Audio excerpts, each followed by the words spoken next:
right. So what you say was, yeah. Great. I know that you're the publicist, not me. Because it was like, yeah, I'm glad you said that. Well, right. Because I wanted to put him down to a better office. Basically. Right. And was that exactly what you were saying? Yeah. Are you speaking to us? Does it work from does it still work? Will you be doing this for you if I go and choose to do the same thing? Or does it have to be true again? You know what? Even if you were going to be sarcastic and ironic, I think you should still act as though it was personal in order to leave these kind of stuff. Right? Yeah. So let's just say it was true. So that's right. So what you say was, yeah. Great.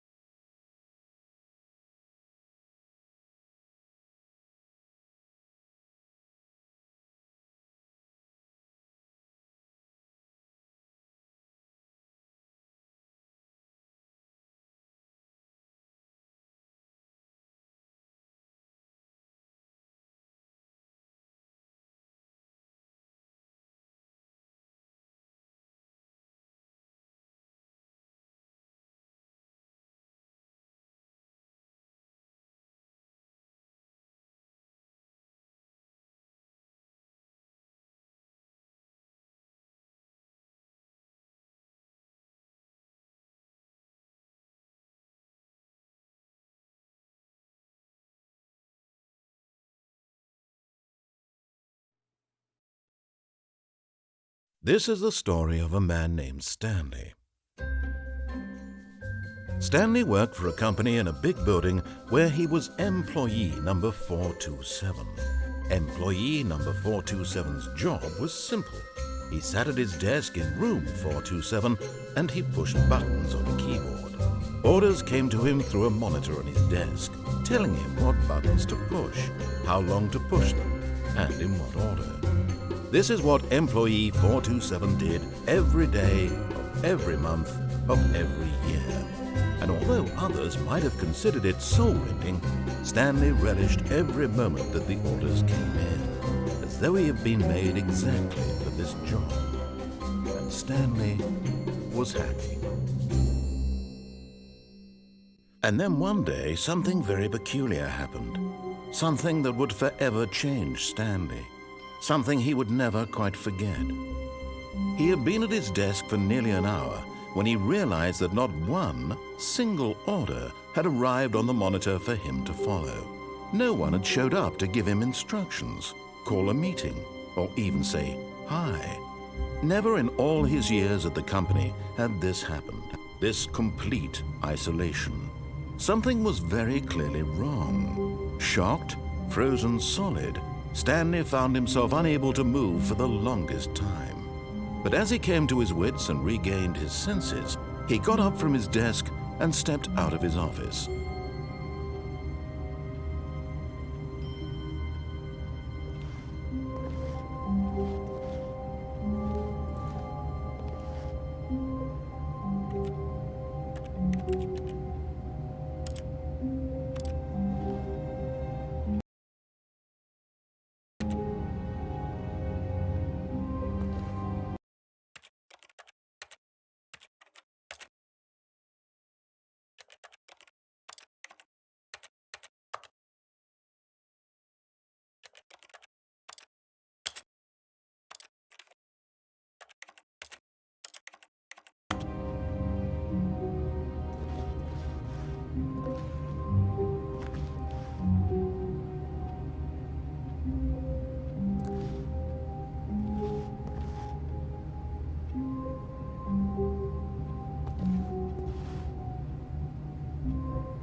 But Stanley simply couldn't handle the pressure.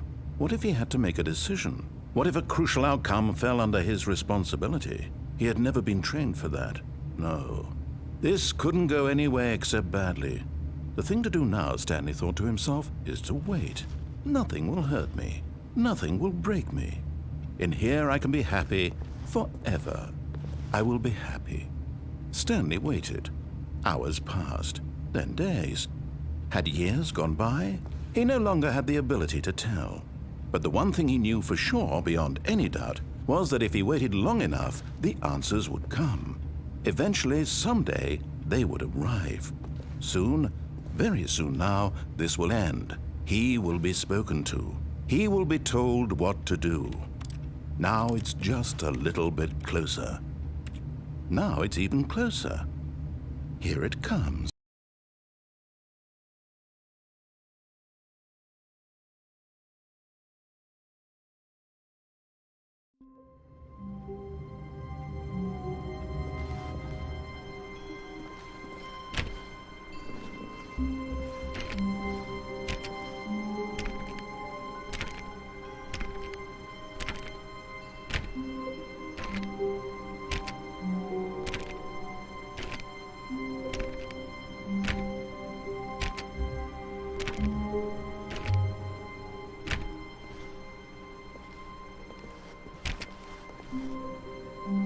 All of his co-workers were gone. What could it mean? Stanley decided to go to the meeting room. Perhaps he had simply missed a memo. No matter how hard Stanley looked, he couldn't find a trace of his co-workers.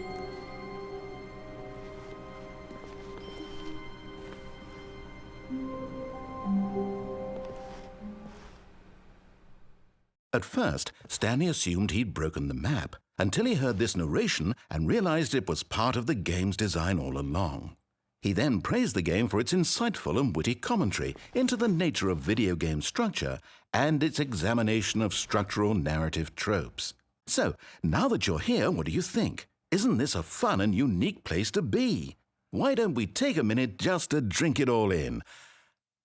Okay, I'm over it now. What do you think? Are you sick of this gag yet?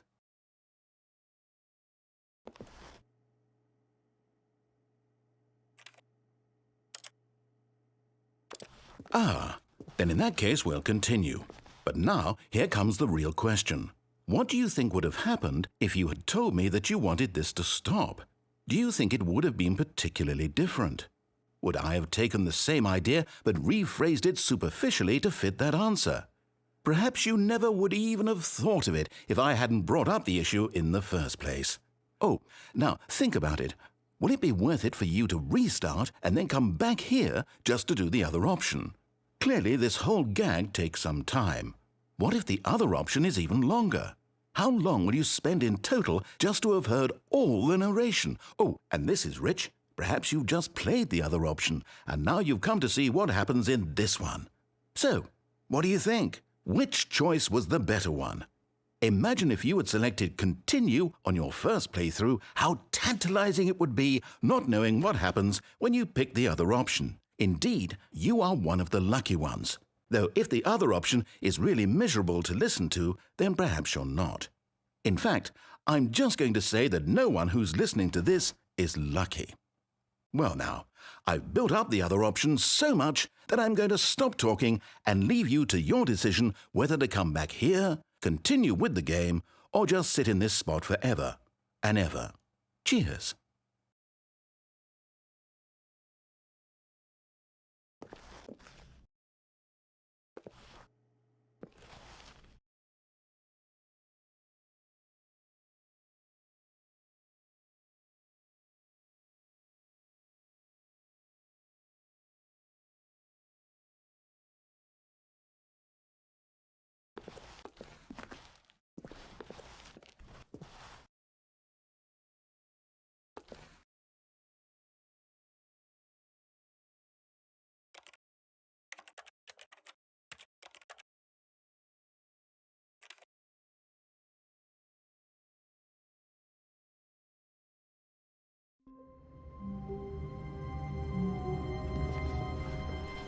All of his co-workers were gone.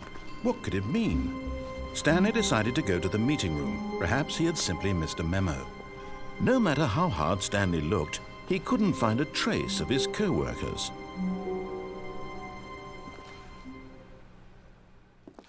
At first, Stanley assumed he'd broken the map until he heard this narration and realized it was part of the game's design all along. He then praised the game for its insightful and witty commentary into the nature of video game structure and its examination of structural narrative tropes. So, now that you're here, what do you think? Isn't this a fun and unique place to be? Why don't we take a minute just to drink it all in? Okay, I'm over it now. What do you think? Are you sick of this gag yet? Well, I don't know how to say this politely, but you could literally just hit escape and restart the game any old time you want, like right now. You could have done it just then. Now would also be an appropriate time to quit. Any of these points and so many, many more, all of them are appropriate. I'm enjoying what seems to be an internal conflict going on where you are literally unable to act on your own desires to restart the game. So, just to push the envelope, I'm going to try and make this as miserable as possible and see how long you can maintain. There once was a man named Stanley, who people considered so manly. But the truth must be told, he was not very old and was quite particularly gangly. What Stanley liked most was buttons. He pushed them like some kind of glutton. He did it all day in a meaningful way, but his brain had long ceased to function. Which is why he is in this parable and lives an existence quite terrible. And if you are not strong and keep playing along, you too will become quite unbearable. Yes. You too will become quite unbearable.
All of his co-workers were gone.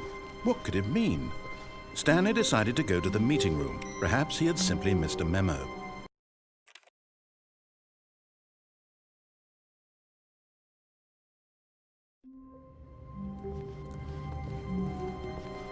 All of his co-workers were gone. What could it mean? Stanley decided to go to the meeting room. Perhaps he had simply missed a memo.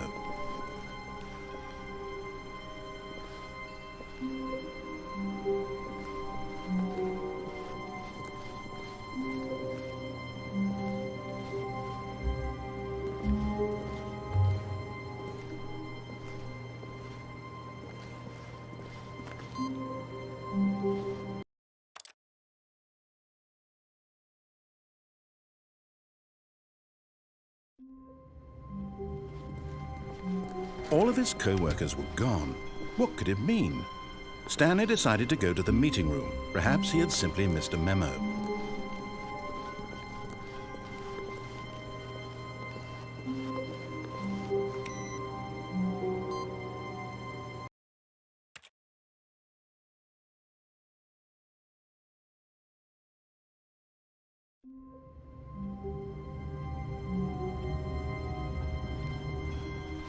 All of his co-workers were gone. What could it mean? Stanley decided to go to the meeting room. Perhaps he had simply missed a memo.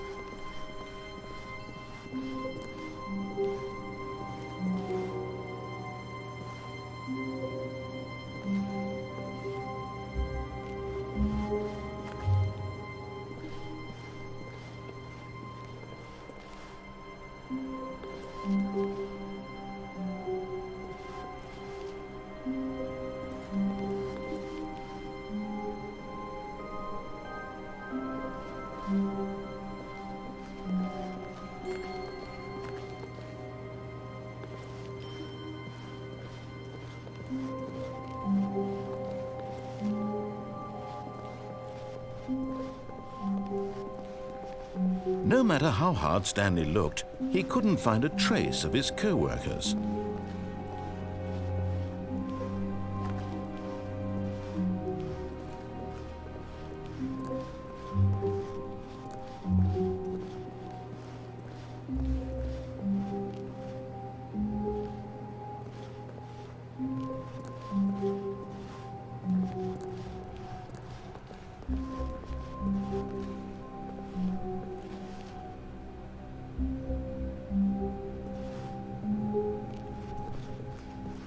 When Stanley came to a set of 2 open doors, he entered the door on his left.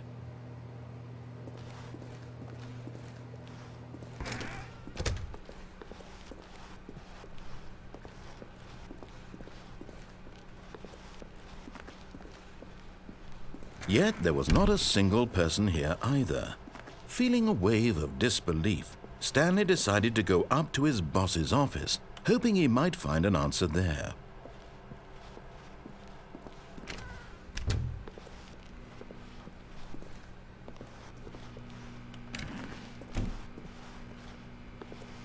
Stanley stepped into the broom closet, but there was nothing here, so he turned around and got back on track.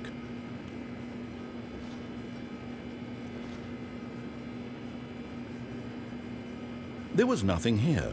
No choice to make, no path to follow, just an empty broom closet. No reason to still be here.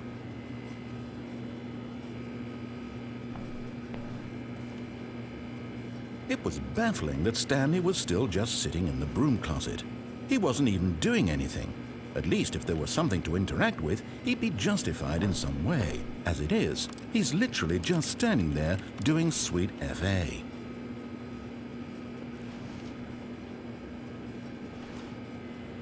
Are you really still in the broom closet? Standing around doing nothing? Why? Please offer me some explanation here. I'm genuinely confused.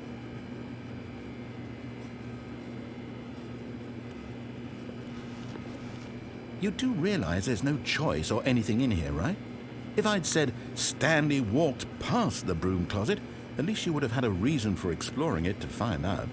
But it didn't even occur to me because literally this closet is of absolutely no significance to the story whatsoever. I never would have thought to mention it.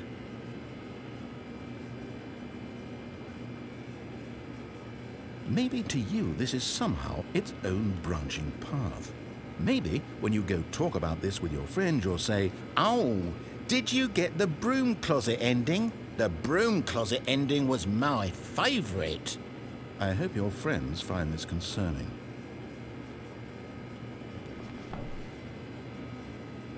Stanley was fat and ugly and really stupid.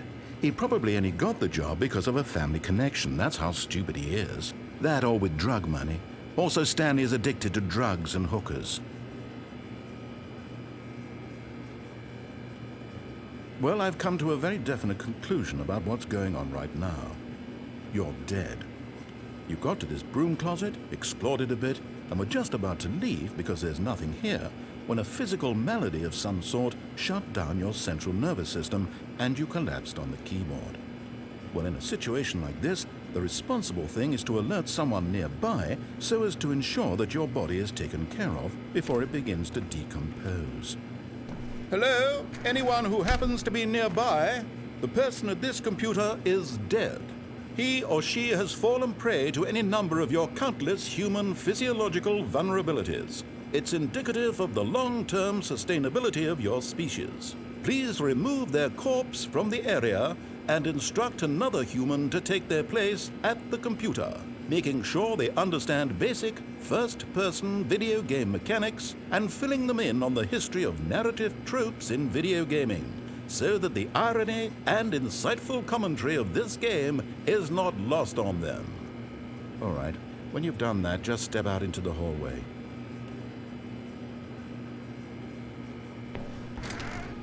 Ah, second player. It's good to have you too. Unbelievable. I'm at the mercy of an entire species of invalids. Perhaps there's a monkey nearby you can hand the controls to. A fish? Fungus? Look, you can hammer out the details. I'm not particularly picky. I'll just be waiting for when you're ready to pick up the story again.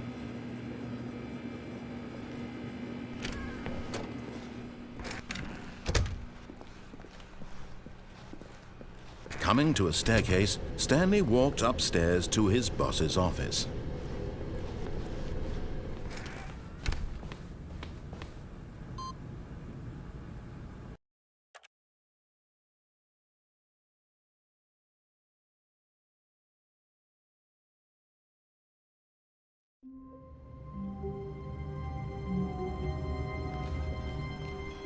All of his co-workers were gone. What could it mean? Stanley decided to go to the meeting room. Perhaps he had simply missed a memo. No matter how hard Stanley looked, he couldn't.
Stanley stood for a long time in one spot. It's part of the game. He likes to see how long he can go without dying. So far, he's doing excellent. And if he just stays, all of his co-workers were gone.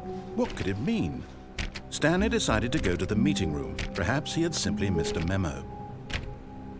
Stanley went around touching every little thing in the office, but it didn't make a single difference, nor did it advance the story in any way.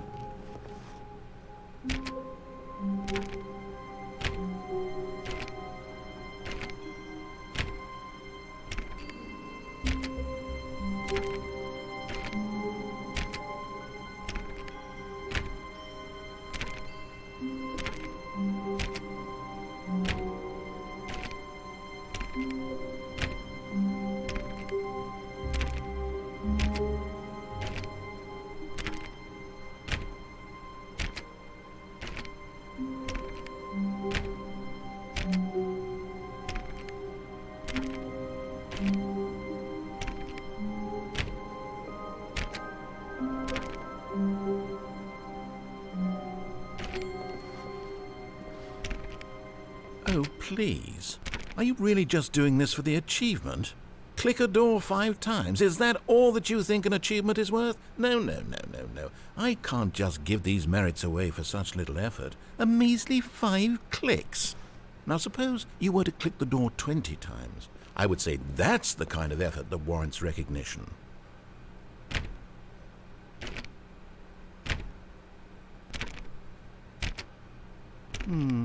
I have to say, I'm still not feeling the satisfaction of witnessing true effort for a noble cause.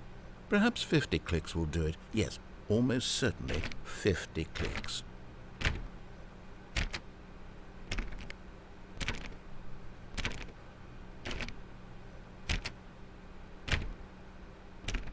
No, I'm still not feeling it.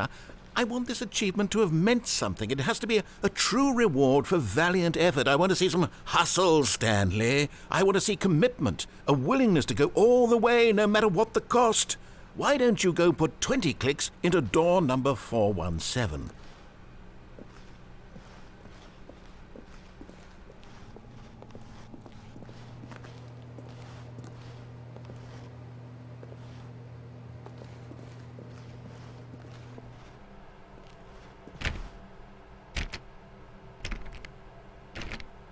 Oh, great. Now, go click a few times on door 437.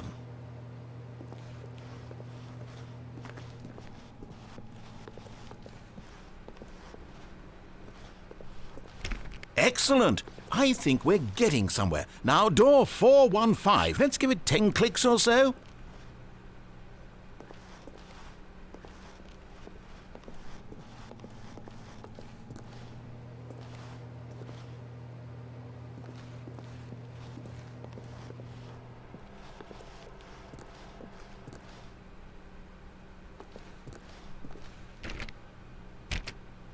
Now, back to door number 437.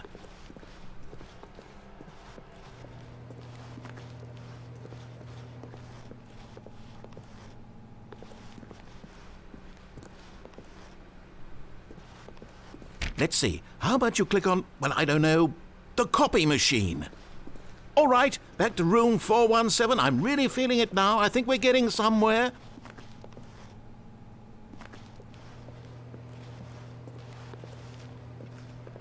Okay, now go climb on employee 419's desk.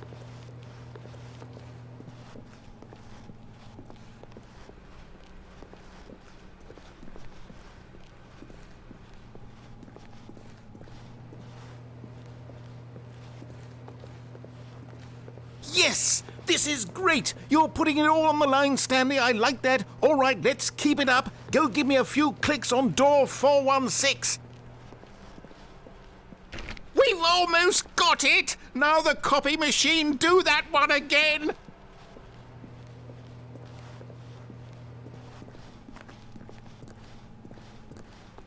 Finish it off, Stanley! 5 clicks on door 4. Yes! We did it! Oh, wow. That felt amazing. Oh, you really earned it, Stanley. Nothing could hold you back. Yes, I'm very proud of how far we've come today. Just think, only a few minutes ago you believed an achievement was worth 5 little clicks. Really now, what were you thinking?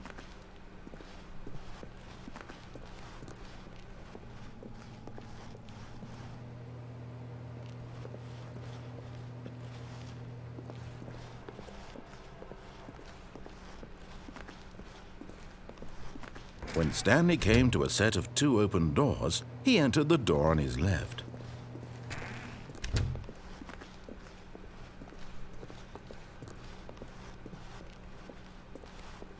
Yet there was not a single person here either. Feeling a wave of disbelief, Stanley decided to go up to his boss's office, hoping he might find an answer there.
Coming to a staircase, Stanley walked upstairs to his boss's office.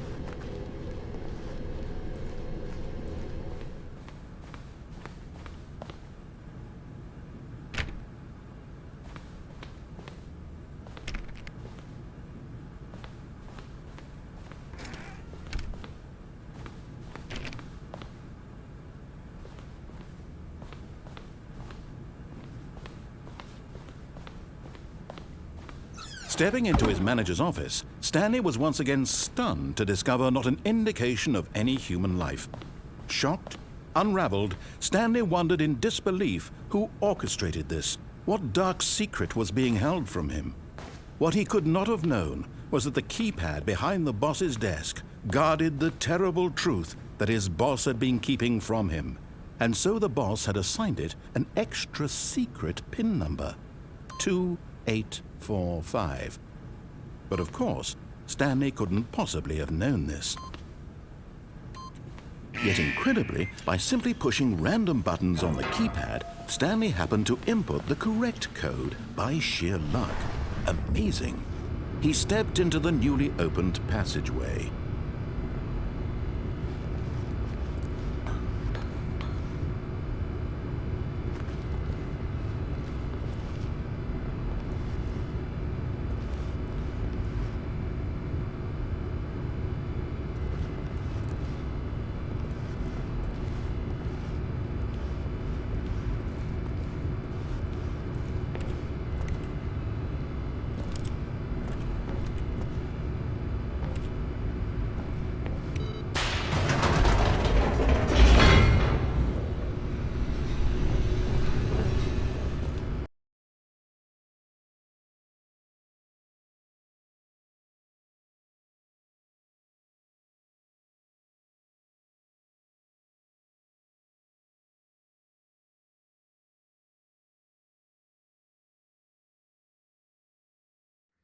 Descending deeper into the building, Stanley realized he felt a bit peculiar. It was a stirring of emotion in his chest, as though he felt more free to think for himself, to question the nature of his job. Why did he feel this now, when for years it had never occurred to him? This question would not go unanswered for long.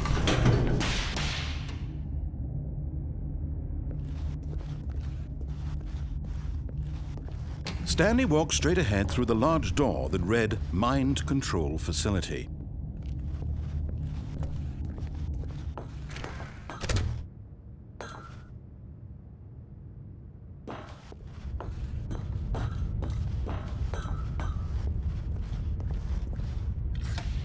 The lights rose on an enormous room packed with television screens. What horrible secret did this place hold? Stanley thought to himself. Did he have the strength to find out?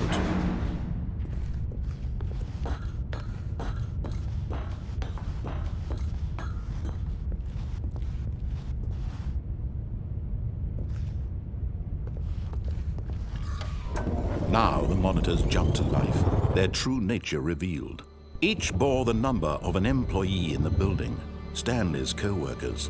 The lives of so many individuals reduced to images on a screen, and Stanley, one of them, eternally monitored in this place where freedom meant nothing.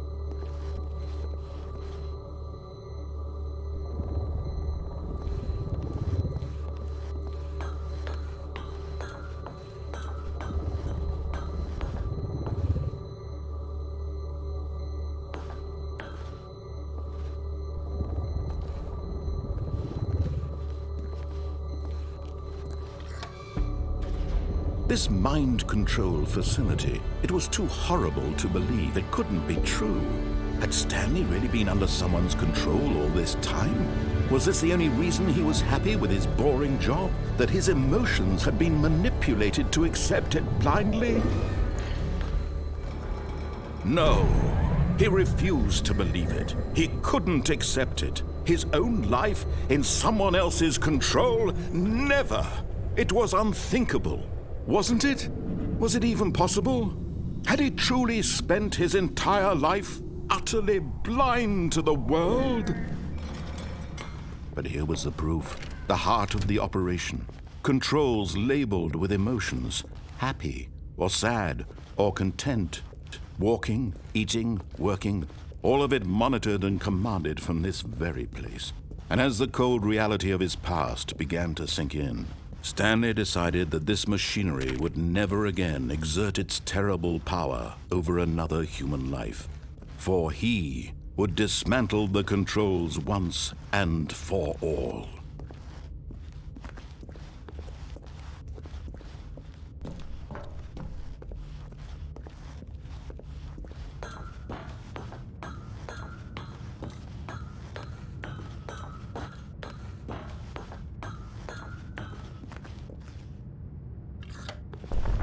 Oh, Stanley, you didn't just activate the controls, did you? After they kept you enslaved all these years, you go and you try to take control of the machine for yourself. Is that what you wanted? Control? Oh, Stanley, I applaud your effort, I really do.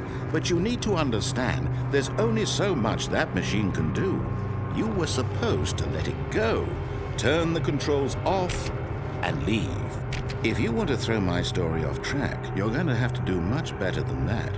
I'm afraid you don't have nearly the power you think you do. For example, and I believe you'll find this pertinent, Stanley suddenly realized he had just initiated the network's emergency detonation system. In the event that this machine is activated without proper DNA identification, nuclear detonators are set to explode, eliminating the entire complex. How long until detonation then? Let's say 2 minutes. Now this is making things a little more fun, isn't it, Stanley? It's your time to shine. You are the star. It's your story now. Shape it to your heart's desires. Oh, this is much better than what I had in mind. What a shame we have so little time left to enjoy it. Mere moments until the bomb goes off. But what precious moments each one of them is. More time to talk about you, about me, where we're going, what all this means. I barely know where to start. What's that? You'd like to know where your co-workers are? A moment of solace before you're obliterated? All right, I'm in a good mood. You're gonna die anyway. I'll tell you exactly what happened to them. I erased them.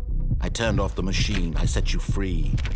Of course, that was merely in this instance of the story. Sometimes when I tell it, I simply let you sit there in your office forever, pushing buttons endlessly and then dying alone. Other times, I let the office sink into the ground, swallowing everyone inside, or I let it burn to a crisp. I have to say this, though, this version of events has been rather amusing. Watching you try to make sense of everything and take back the control wrested away from you, it's quite rich. I almost hate to see it go. But I'm sure whatever I come up with on the next go-around will be even better. My goodness, only 34 seconds left. But I'm enjoying this so much. You know what? To hell with it. I'm going to put some extra time on the clock, why not? These are precious additional seconds, Stanley. Time doesn't grow on trees. Oh dear me, what's the matter, Stanley? Is it that you have no idea where you're going or what you're supposed to be doing right now? Or did you just assume when you saw that timer that something in this room was capable of turning it off? I mean, look at you. Running from button to button, screen to screen, clicking on every little thing in this room. These numbered buttons, no, these colored ones, or maybe this big red button, or this door. Everything, anything, something here will save me. Why would you think that, Stanley? That this video game can be beaten? Won? Solved? Do you have any idea what your purpose in this place is? Stanley, you're in for quite a disappointment. But here's a spoiler for you. That timer isn't a catalyst to keep the action moving along. It's just seconds ticking away to your death. You're only still playing instead of watching a cutscene because I want to watch you for every moment that you're powerless. To see you made humble. This is not a challenge. It's a tragedy. You wanted to control this world, that's fine. But I'm going to destroy it first, so you can't. Take a look at the clock, Stanley. That's 30 seconds you have left to struggle. 30 seconds until a big boom and then nothing. No ending here, just you being blown to pieces. Will you cling desperately to your frail life, or will you let it go peacefully? Another choice. Make it count. Or don't. It's all the same to me, all a part of the joke. And believe me, I will be laughing at every second of your inevitable life from the moment we fade in until the moment I say, happily ever after.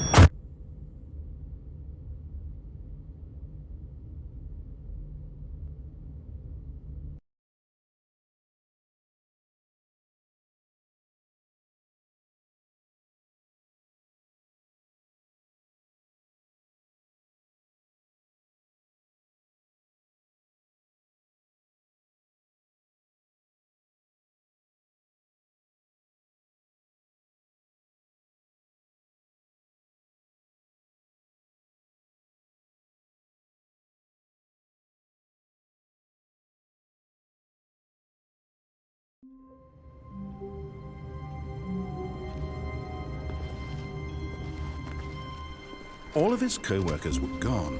What could it mean? Stanley decided to go to the meeting room. Perhaps he had simply missed a memo. No matter how hard Stanley looked, he couldn't find a trace of his co-workers.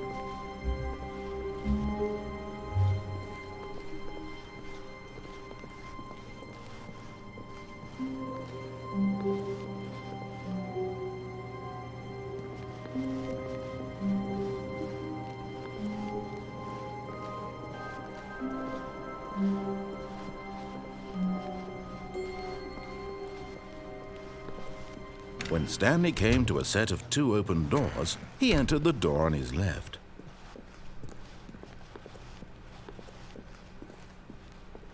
Yet there was not a single person here either.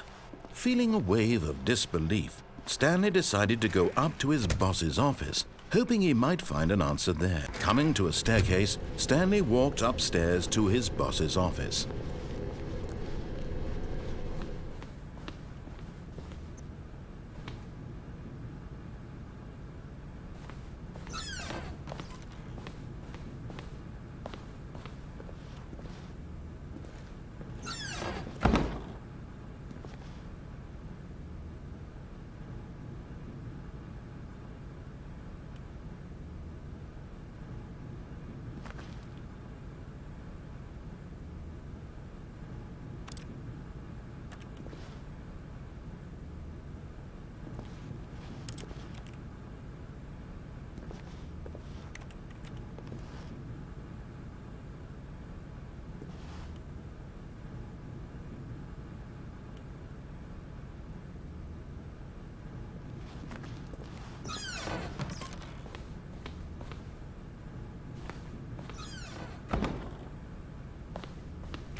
Stepping into his manager's office, Stanley was once again stunned to discover not an indication of any human life.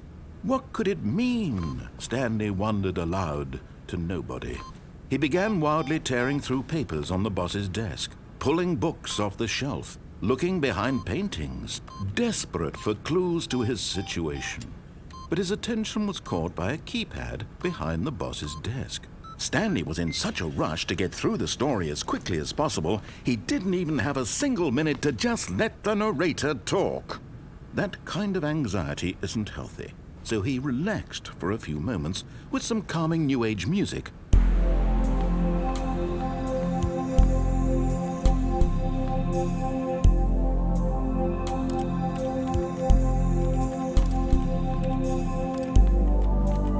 Feeling soothed and rejuvenated, Stanley calmly walked forward into the opened passageway.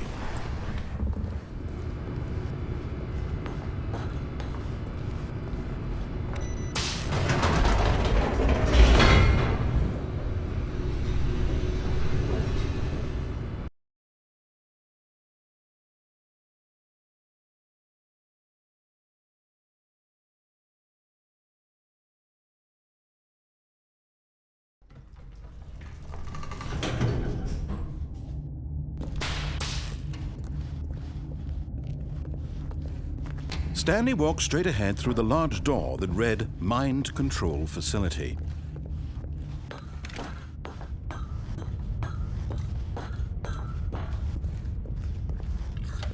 The lights rose on an enormous room packed with television screens. What horrible secret did this place hold? Stanley thought to himself. Did he have the strength to find out?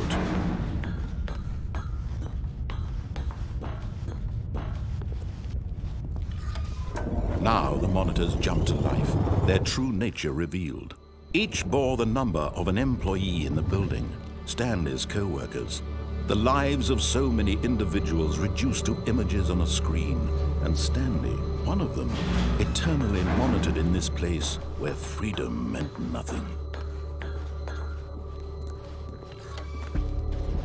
This mind control facility, it was too horrible to believe. It couldn't be true. Had Stanley really been under someone's control all this time? Was this the only reason he was happy with his boring job? That his emotions had been manipulated to accept it blindly?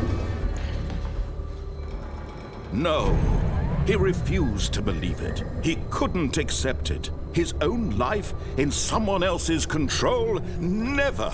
It was unthinkable. Wasn't it? Was it even possible? Had he truly spent his entire life utterly blind to the world? But here was the proof. The heart of the operation. Controls labeled with emotions. Happy, or sad, or content. Walking, eating, working. All of it monitored and commanded from this very place. And as the cold reality of his past began to sink in, Stanley decided that this machinery would never again exert its terrible power over him.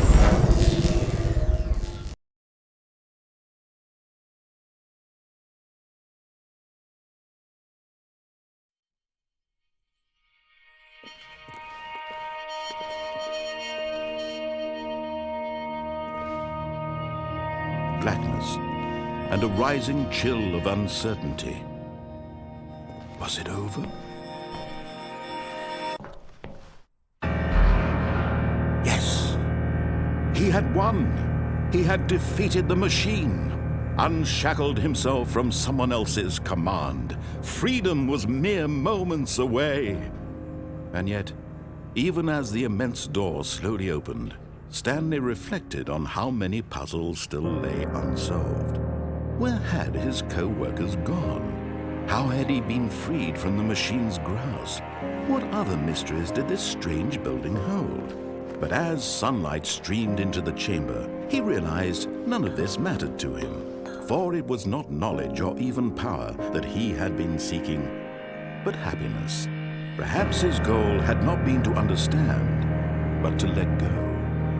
No longer would anyone tell him where to go, what to do, or how to feel. Whatever life he lives, it will be his. And that was all he needed to know. It was perhaps the only thing worth knowing. Stanley stepped through the open door.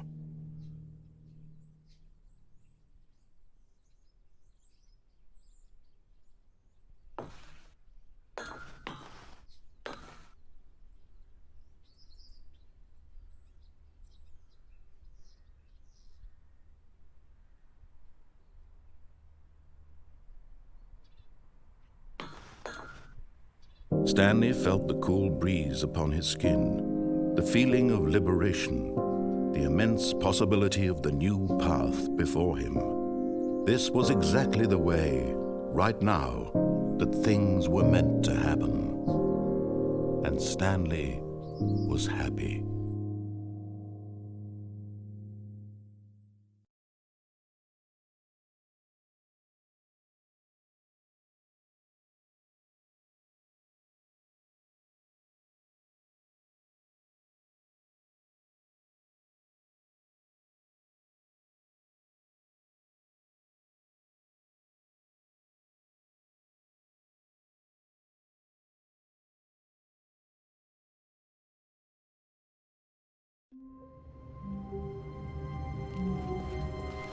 Someone was following Stanley. He was sure of it.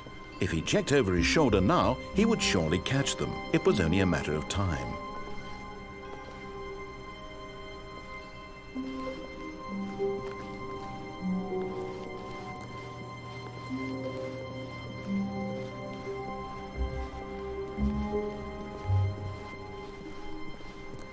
When Stanley came to a set of 2 open doors, he entered the door on his left.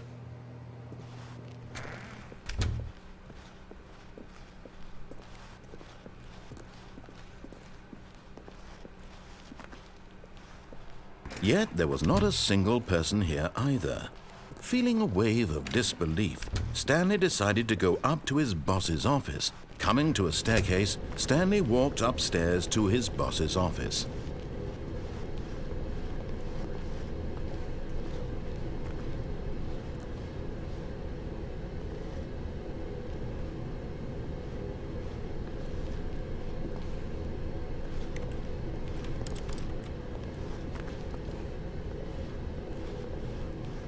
But Stanley just couldn't do it. He considered the possibility of facing his boss, admitting he had left his post during work hours. He might be fired for that. And in such a competitive economy, why had he taken that risk? All because he believed everyone had vanished? His boss would think he was crazy. And then something occurred to Stanley. Maybe, he thought to himself, maybe I am crazy. All of my co-workers blinking mysteriously out of existence in a single moment for no reason at all? None of it made any logical sense. And as Stanley pondered this, he began to make other strange observations. For example, why couldn't he see his feet when he looked down? Why did doors close automatically behind him wherever he went? And for that matter, these rooms were starting to look pretty familiar. Were they simply repeating? No, Stanley said to himself, this is all too strange. This can't be real. And at last, he came to the conclusion that had been on the tip of his tongue. He just hadn't found the words for it. I'm dreaming, he yelled. This is all a dream. Oh, what a relief Stanley felt to have finally found an answer, an explanation. His co-workers weren't actually gone. He wasn't going to lose his job. He wasn't crazy after all. And he thought to himself, I suppose I'll wake up soon. I'll have to go back to my boring real-life job pushing buttons. I may as well enjoy this while I'm still lucid. So he imagined himself flying and began to gently float above the ground.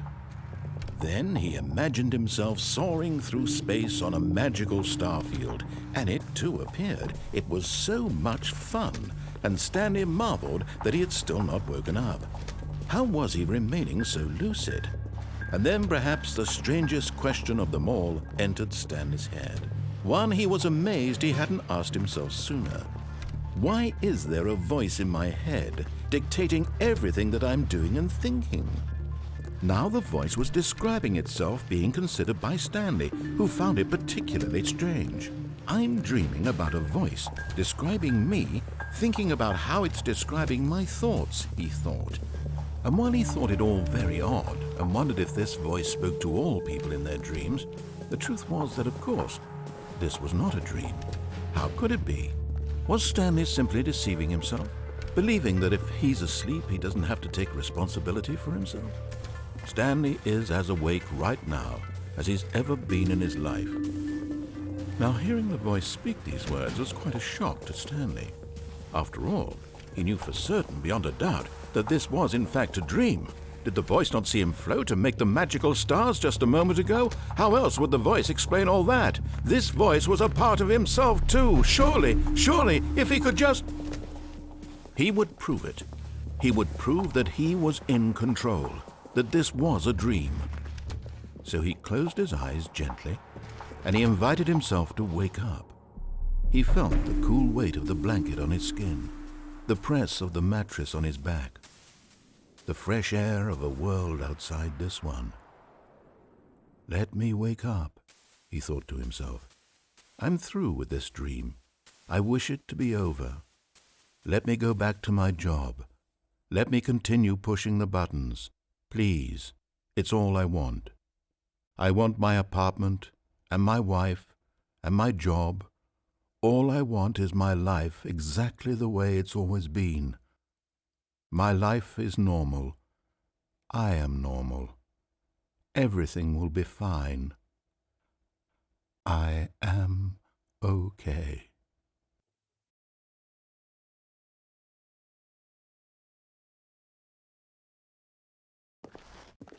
Stanley began screaming. Please, someone, wake me up. My name is Stanley. I have a boss. I have an office. I am real. Please, just someone tell me I am real. I must be real. I must be. Can anyone hear my voice? Who am I? Who am I? And everything went black.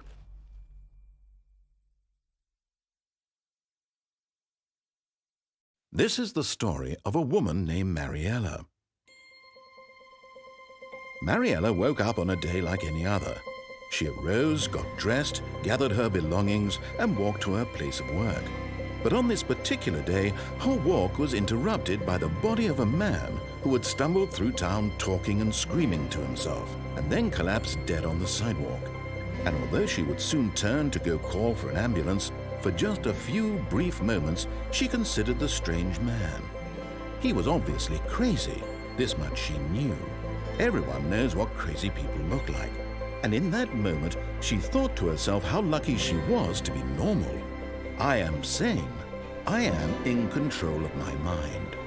I know what is real and what isn't. It was comforting to think this, and in a certain way, seeing this man made her feel better. But then she remembered the meeting she had scheduled for that day. The very important people whose impressions of her would affect her career, and by extension, the rest of her life. She had no time for this, so it was only a moment that she stood there, staring down at the body. And then she turned and ran.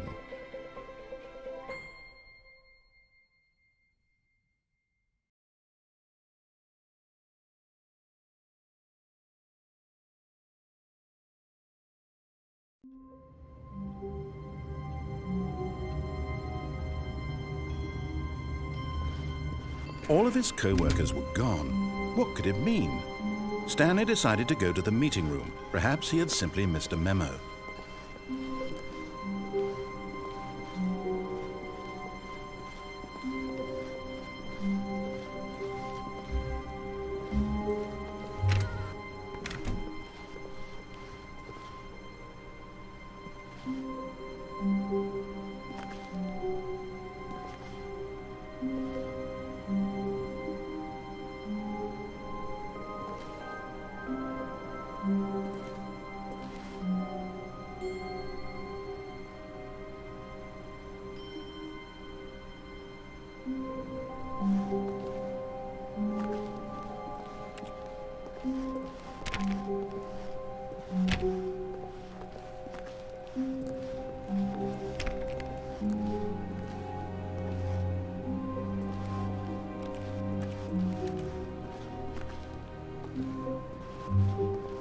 Stanley went around touching every little thing in the office, but it didn't make a single difference, nor did it advance the story in any way.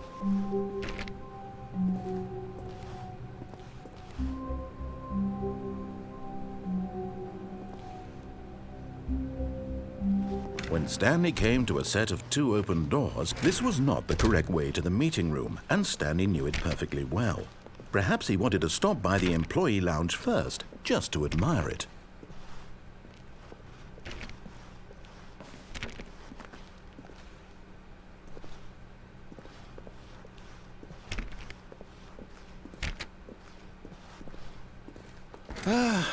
Yes, truly a room worth admiring. It had really been worth the detour after all, just to spend a few moments here in this immaculate, beautifully constructed room. Stanley simply stood here, drinking it all in.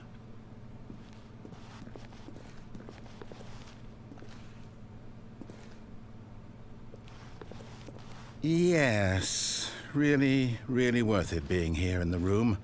A room so utterly captivating that even though all your co-workers have mysteriously vanished, here you sit looking at these chairs and some paintings. Really worth it.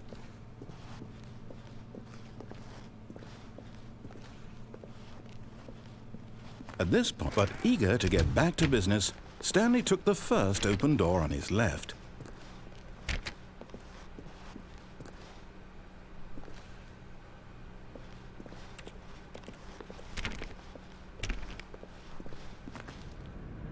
Stanley was so bad at following directions, it's incredible he wasn't fired years ago.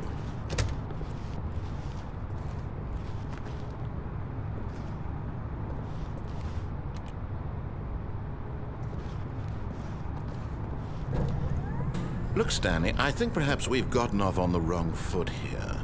I'm not your enemy, really, I'm not.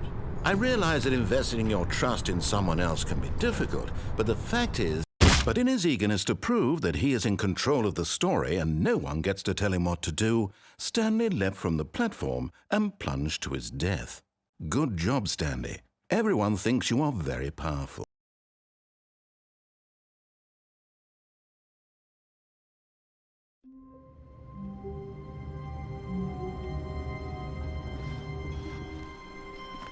The meeting room. Yes, that's where everyone would be. Stanley just needed to get to the meeting room, and from then on, he would never be alone ever again.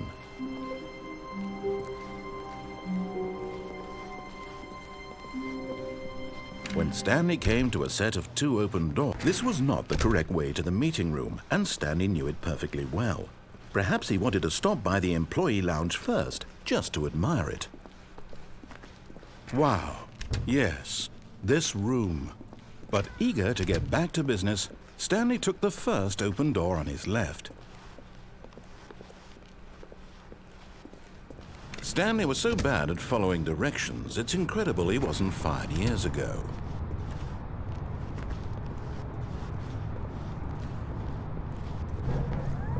Look, Stanley, I think perhaps we've gotten off on the wrong foot here. I'm not your enemy, really, I'm not. I realize that investing your trust in someone else can be difficult, but the fact is that the story has been about nothing but you all this time. There's someone you've been neglecting, Stanley. Someone you... What? Really? I was in the middle of something. Do you have zero consideration for others? Are you that convinced that I want something bad to happen to you? Why, I don't know how to convince you of this, but I really do want to help you, to show you something beautiful. Look, let me prove it. Let me prove that I'm on your side. Give me a chance.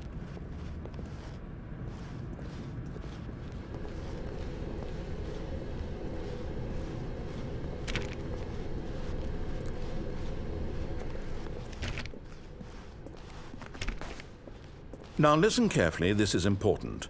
Stanley walked through the red door. Aha, perhaps you misunderstood. Stanley walked through the red door. I still don't think we're communicating properly.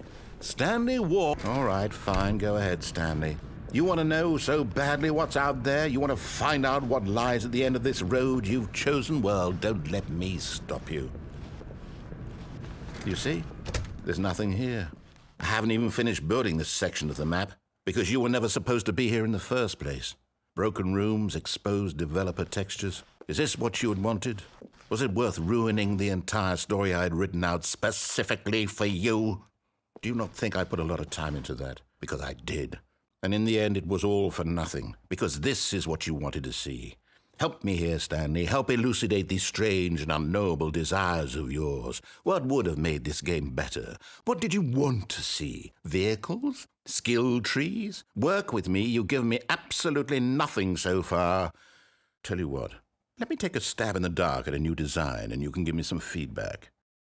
There we go. A third option. This already feels leaps ahead of where we were before. Go ahead, Stanley. Take it for a spin.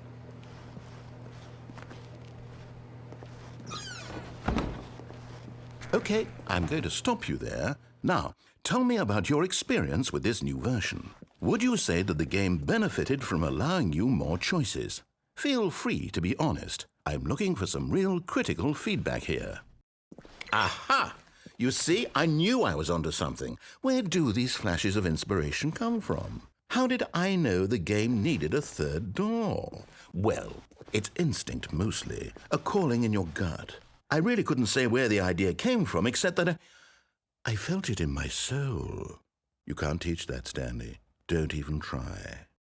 Here, based on the data from your previous playthrough, I've compiled a new version. And to be perfectly candid, I think I've knocked it out of the park with this one. Let's take a look.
Now, would you say that competitive leaderboard helped you feel motivated to keep walking through doors? Again, honest answers, please. Hey, I nearly forgot. I've got a prototype of a new game I've been working on, and now would be a lovely opportunity to give it some playtesting. You wouldn't mind taking a look at it, would you? Perfect. Let me boot it up.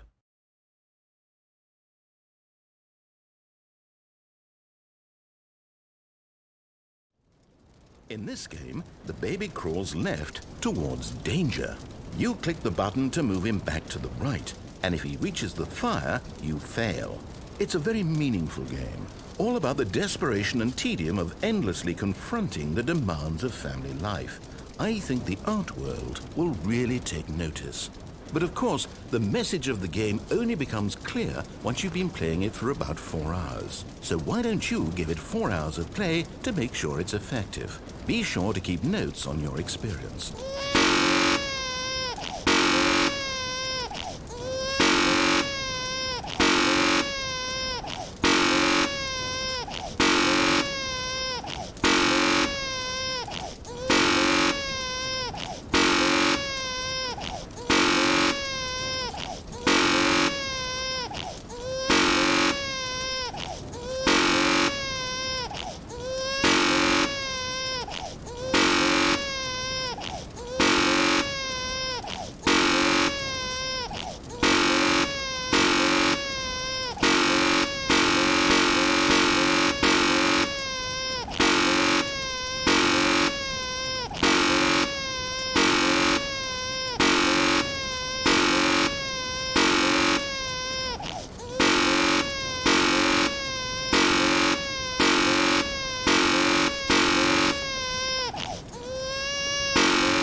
You heartless bastard. Did you do it because you hate babies or purely to spite me? Because if it's the latter, well, I don't know what to do. I'm completely out of ideas. I can't think of a single thing that might improve the experience for me. I'm not even going to try. I'm out, I'm done. It's over. Thank you for playing. Your input was extremely valuable. Oh, hey, since my game was so awful, why don't we play someone else's game, just to ease the pain? Let's see. What do we have here? Yes, this seems like it'll work. Let's give it a shot.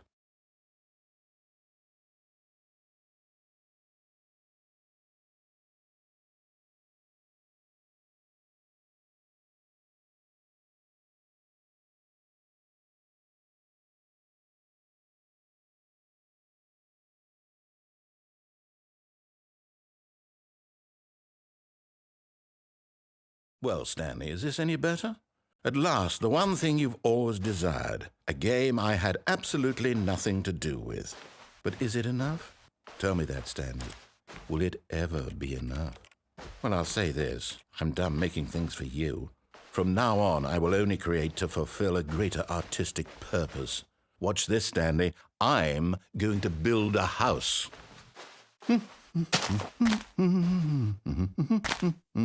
This will go here, no, here, and then...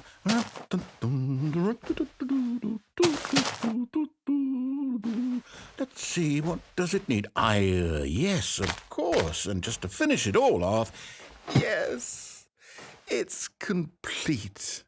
I made this, Stanley. Look at it. Gaze upon my work of art and feel ashamed at your own inadequacy.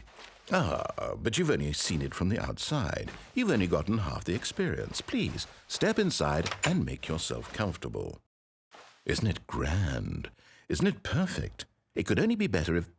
Wait, that's it. We must rebuild it out of diamond. Diamond everything. Yes. Come along, Stanley. We have to go mining.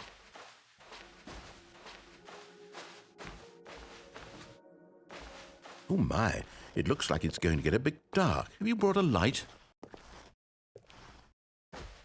Oh, no. This is far more open-ended than I had in mind. I'm looking for something more narrow and linear. Something that makes you feel utterly irrelevant. This won't do at all, 1 out of 5. Even the diamonds couldn't save this one. Okay, new game.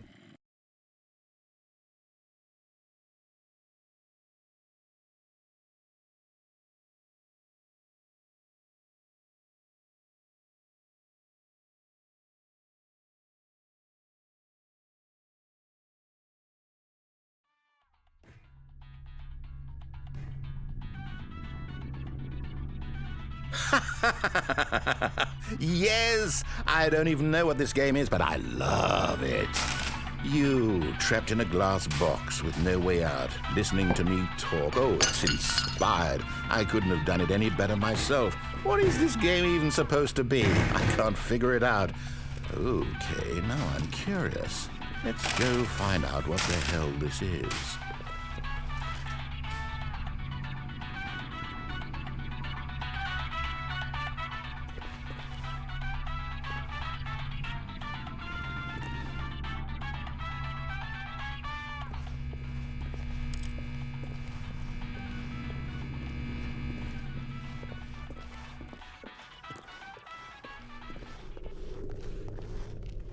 Oh, it's a puzzle. Critical thinking, Stanley. Your forte. Genius.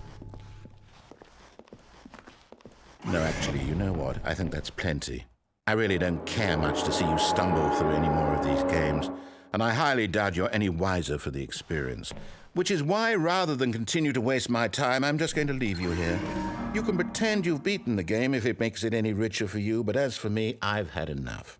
So, why don't you get cozy in this room, and if you have any grand revolutionary ideas for the perfect video game, you can just sit there and let it ball up inside you for all eternity. I don't need your advice. I don't need your ratings. And I certainly don't need the validation of a man whose job is to push buttons.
I wonder what he found. If what he wanted was to be the leading man in his own story, well, perhaps he's gotten it, down in wherever he is right now. I wonder if he's happy with his choice, and if he's learned the heavy cost that comes with it. He'll understand soon what I was trying to tell him. He needs me. Someone who will wrap everything up at the end, to make sense out of the chaos and the fear and the confusion. That's who I am. That is what I mean to this world. Oh, yes. Yes, I'll be back. There's no other way. Once this ends, after it all comes to a close, then I'll be back. The end will be here soon. Very soon. I can wait.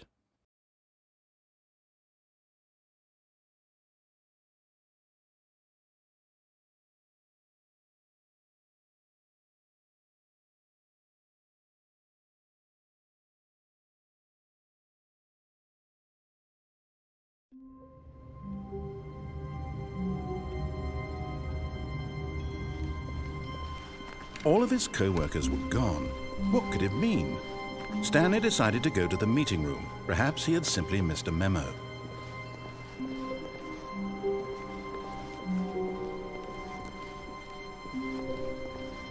When Stanley came to a set of 2 open doors, this was not the correct way to the meeting room, and Stanley knew it perfectly well.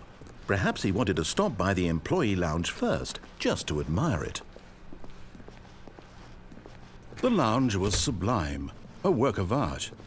But eager to get back to business, Stanley took the first open door on his left. Stanley was so bad at following directions, it's incredible he wasn't fired years ago. Look, Stanley, I think perhaps we've gotten off on the wrong foot here. I'm not your enemy, really, I'm not. I realize that investing your trust in someone else can be difficult, but the fact is that the story has been about nothing but you all this time. There's someone you've been neglecting, Stanley. Someone you've forgotten about. Please, stop trying to make every decision by yourself. Now, I'm not asking for me, I'm asking for her. This is it, Stanley. Your chance to redeem yourself, to put your work aside, to let her back into your life. She's been waiting.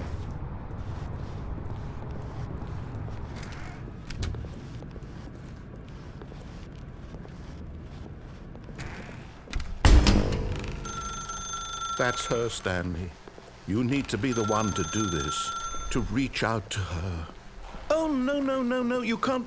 Did you just unplug the phone? No, that wasn't supposed to be a choice. How did you do that? You actually chose incorrectly? I didn't even know that was possible. Let me double check. No, it It's definitely here, clear as day. Stanley picks up the phone. He's taken to his apartment where he finds his wife, and the two pledge themselves to one another. Music comes in, fade to white, roll credits. Not picking up the phone is actually somehow an incorrect course of action. How is that even possible? None of these decisions were supposed to mean anything. I don't understand. How on earth are you making meaningful choices? What did you... Wait a second. Did I just see... No, that's not possible. I can't believe it. How had I not noticed it sooner? You're not Stanley. You're a real person. I can't believe I was so mistaken. This is why you've been able to make correct and incorrect choices. And to think I've been letting you run around in this game for so long. If you'd made any more wrong choices, you might have negated it entirely. It's as though you completely ignored even the most basic safety protocol for real-world decision-making. Or did you not grasp the severity of the situation? Well, I won't have that kind of risk on my watch. I'm going to stop the game for a moment so we can educate you properly on safe decision-making in the real world. Please observe this helpful instructional video. Choice. It's the best part of being a real person, but if used incorrectly can also be the most dangerous. For example, in this scenario, a hypothetical real person named Stephen has a choice. He could spend years helping improve the quality of life for citizens of impoverished third world nations. Or he could systematically set fire to every orphan living in a 30-kilometer radius of his house. Which choice would you make? Remember that unlike here, the real world makes sense, and at no time should you make a choice that does not conform to rational logic. If you find yourself speaking with a person who does not make sense, in all likelihood, that person is not real. Allow the person to finish their thought, then provide an excuse why you cannot continue talking. Turn to a partner and practice saying, "My goodness, is it 4:30? I'm supposed to be having a back, sack, and crack."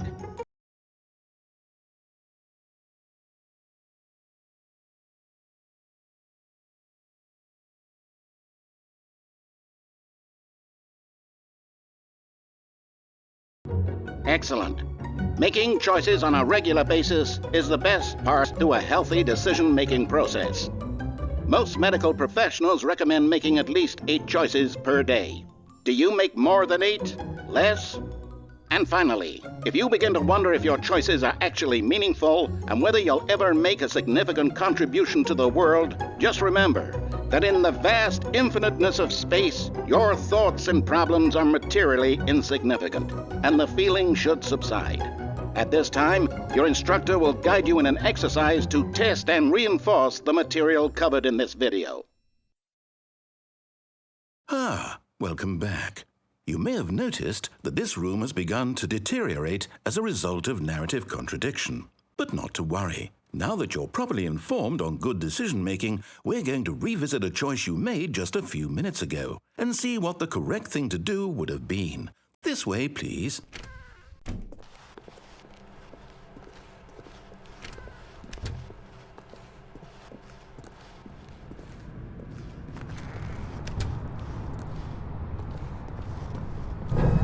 Now that we know your choices are meaningful, we can't have you jumping off the platform and dying.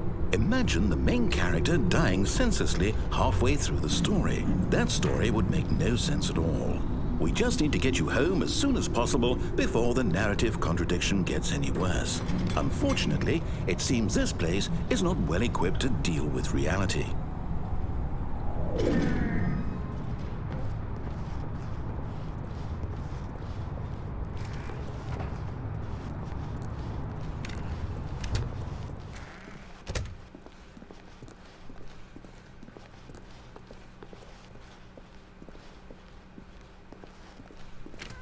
Almost there. You'll take the door on the left, back to the correct ending, the story will have resolution once again, and you'll be home free in the real world.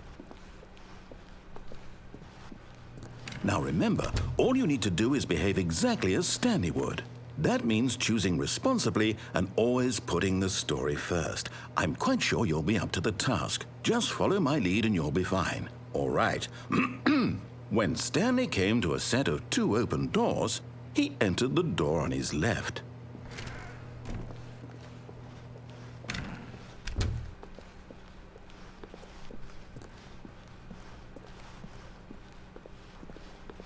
Yet there was not a single person here either. Feeling a wave of disbelief, Stanley decided to go up to his boss's office, hoping he might find an answer there.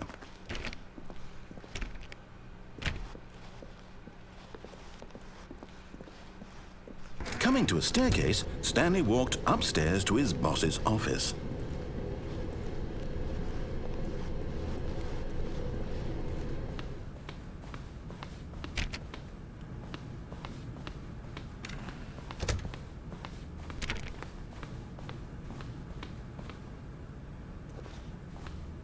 Stepping inside his manager's office, Stanley was once again stunned to discover not an indication of any human life. Shocked, unraveled, Stanley wondered in disbelief who orchestrated this, until he saw the door with a voice receiver next to it. Surely behind this door lay all the answers to his questions. And beyond all probability, he knew the passcode. He had seen it on his boss's computer just last week. Night Shark 115. Was this the code to open the door? Would it still work? There was only one way to find out. Stanley had been trained never to speak up, but now he would draw from within himself the courage to face the unknown.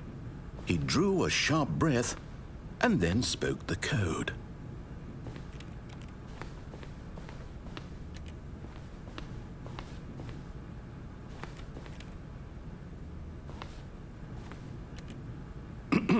Stanley spoke the code.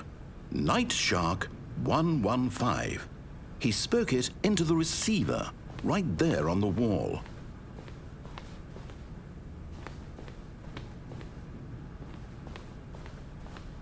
I'm sorry, is there a problem? You didn't mishear me, did you? Please speak the code into the receiver. Otherwise, we can't get on with the story. This is a crucial step.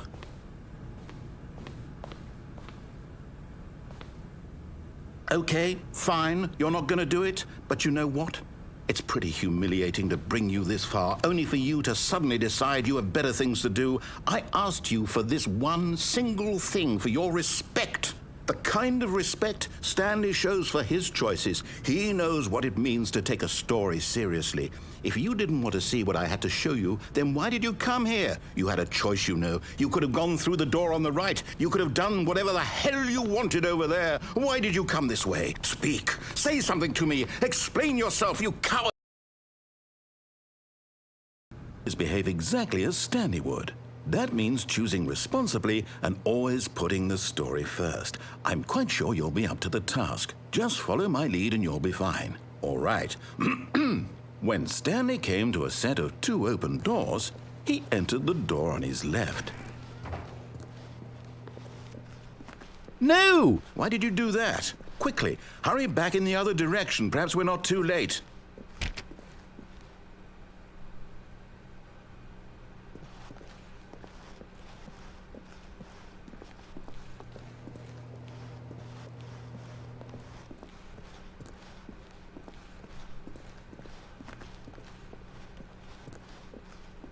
Oh, it's ruined. I can't believe, after everything we talked about, that my story, you've destroyed my work. Why? For what? What did you get out of that? What did you think was so special about seeing the game undone, left here like so much garbage? It's worthless now. And what am I supposed to do? Even if there were a way to continue, would it be worth it? To know that my story is now incorrect? How can I go back to that? I can't erase that knowledge. I'll have to live with it forever, reliving its impossibility forever. I couldn't live that way.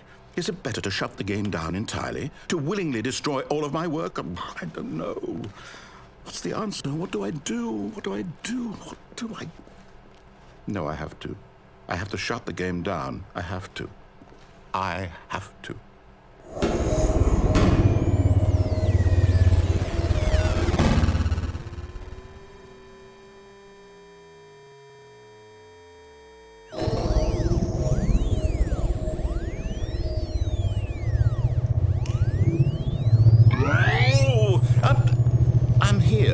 I'm still here in this pile of rubbish, with you who thought you were so clever.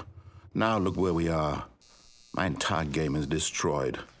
It was the only thing in the world that was mine, and you've run it into the ground. What, did you think that would be funny? You just had to see? Didn't I impress upon you how important it was to be like Stanley? He actually knows how to do what I tell him to. He understands that if I say to do something, there's a damn good reason for it. That thought hadn't even occurred to you, had it? That there's a world outside of you? You're a child. Oh, my story. If you'd just gone through the door on the left, you would have seen it. There was a whole underground facility. You would have destroyed it and been victorious. It would have been so perfect. I worked so hard on it. I tried so hard. When Stanley came to a set of 2 open doors, he entered the door on his left. Stanley? Hello? Are you... Is everything okay? Stanley, please. I need you to make a choice. I need you to walk through the door. Are you listening to me? Can you hear me? Is everything all right? Stanley, this is important. The story needs you. It needs you to make a decision. It cannot exist without you. Do you understand me? Whatever choice you make is just fine. They're both correct. You cannot be wrong here. We can work together. I'll accept whatever you do. I simply need you to take that step forward, please. Choose. Do something. Anything. This is more important than you can ever know. I need this. The story needs it. So, you hear me? Are you there? Are you listening to this? Stanley, are you there? Okay. It's okay, I can wait. You need time to decide. Time to make sure your choice is correct. That is the best choice. That's all right. I'll wait for you to decide what's the right thing to do. Take as much time as you need.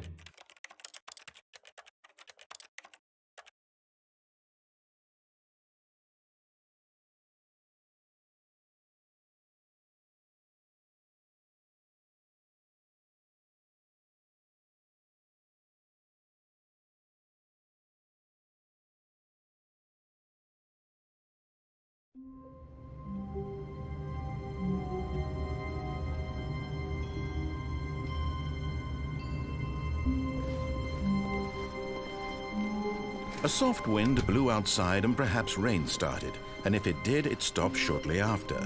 Stanley hoped that he would one day see weather.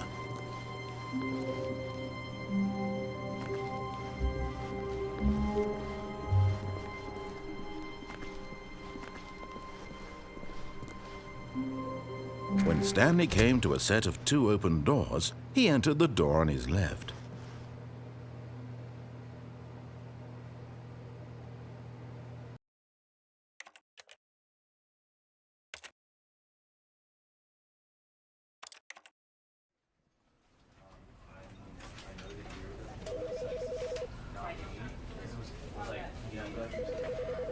You know, because I wanted to put him down here better, basically, right? And with that example.